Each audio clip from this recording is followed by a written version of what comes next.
Hello दोस्तों, the law classes में आपका स्वागत है।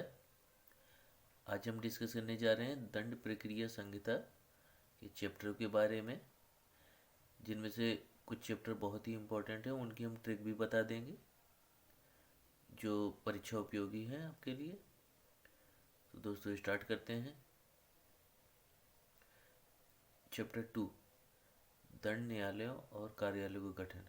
देखिए दोस्तों, दंड प्रक्रिया संहिता है तो प्रक्रिया हमेशा कोर्ट में ही चलती है। इसलिए न्यायालय जब गठन होगा तो गठन न्यायालय के कर देने से काम नहीं चलेगा दोस्तों। उसके लिए उसको पावर देनी पड़ेगी, तभी आपकी जुडिशियल प्रोसीडिंग जो है आगे बढ़ेगी। इसलिए चैप्टर 3 जो है आपका न्यायालयों की शक्तियाँ हैं। और न्यायालय को शक्तियाँ देने मात्र से ही काम नहीं चलेगा। इसके लिए हमें चाहिए पुलिस अधिकारी जो अभियुक्तों को पकड़ कर लाएंगे। इसलिए उनको गिरफ्तारी भी की जाएगी। वरिष्ठ पुलिस अधिकारियों की शक्तियाँ 4 में हैं और उनको गिरफ्तार जब शक्तियाँ दे दी गई तो वो गिरफ्तार करके लाएंगे। तो चैप्टर 5 हो गया। और दोस्तों गिरफ्तारी के साथ आपको चैप्टर 33 याद रखना बहुत इंपॉर्टेंट है, जमानत का। और आप जानते हैं कि आदेशिकाएँ जिसमें सम्मन वारंट वगैरह जारी होते हैं, तो चैप्टर 6 और 7 आपको आदेशिकाओं से संबंधित है। इसमें है चैप्टर 6 में व्यक्तियों को हाजिर करने की आदेशिका और चैप्टर 7 में चीज़ों को पेश करने के लिए आदेशिका। चैप्टर 8 में क्या है, परिशांति कायम रखने के लिए प्रतिभूति। चैप्टर 9 दोस्तों अलग कर लेंगे, ये भरण पोषण से संबंधित है। और चैप्टर 10 लोक व्यवस्था एवं प्रशांति बनाए रखना, जिसमें से देखिए आप चैप्टर 8 में परिशांति और चैप्टर 10 में प्रशांति, ये थोड़ा मिलते जुलते शब्द हैं आपस में। इस तरीके से आप 8 और 10 को याद कर लेंगे। और चैप्टर 11 पुलिस का निवारक कार्य है। चैप्टर 12 दोस्तों मोस्ट इम्पॉर्टेंट है, यहीं से आपका लगभग चालू हो जाता है। ये एफआईआर होती है। एफआईआर के बाद अन्वेषण भी इसी चैप्टर में दिया गया है, चैप्टर 12। नेक्स्ट चैप्टर 13 है दोस्तों, जिसमें जांचों और विचारणों के दंड न्यायालय की अधिकारिता दी गई है।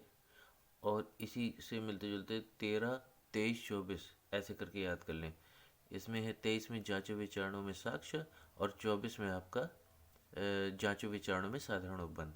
13, 23, 24 ऐसे करके याद कर लें, याद हो जाएंगे दोस्तों। चैप्टर 14 है। इसके बाद जब जांच हो जाती है तो उसके बाद संज्ञान लेता है कोर्ट कि कार्रवाई आगे शुरू करने के लिए, तो उस पर इसकी शर्तें क्या होंगी वो चैप्टर 14 बताता है दोस्तों। अब देख लीजिए 15 परिवाद या परिवाद 15 करके याद कर लीजिए, पापा से तो मजिस्ट्रेट से परिवाद। चैप्टर 15 परिवाद है। चैप्टर 16 क्या है दोस्तों, मजिस्ट्रेट के समक्ष कार्यवाही प्रारंभ करना।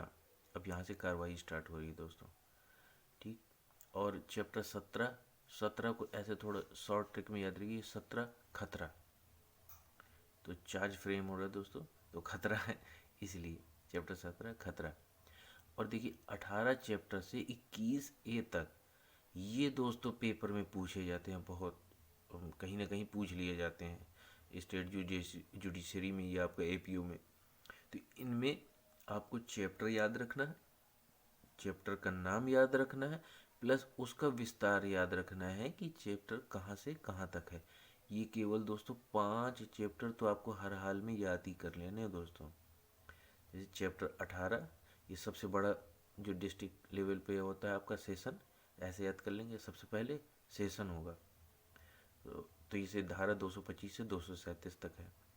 चैप्टर 19, अब देखिए वारंट ज़्यादा गंभीर है, उसके बाद कम गंभीर है, तो ऐसे याद कर लेंगे। मजिस्ट्रेट वारंट मामले का विचारण चैप्टर 19 में है, और सम्मन मामले का विचारण जब मजिस्ट्रेट करते तो चैप्टर 20 में है।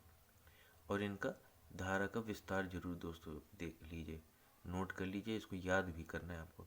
और चैप्टर 21 संक्षिप्त विचारण है।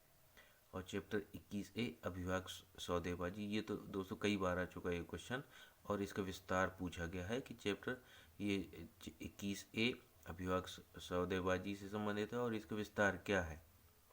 तो दोस्तों 265A से 265L तक इसका विस्तार है दोस्तों, ये जरूर याद करिए।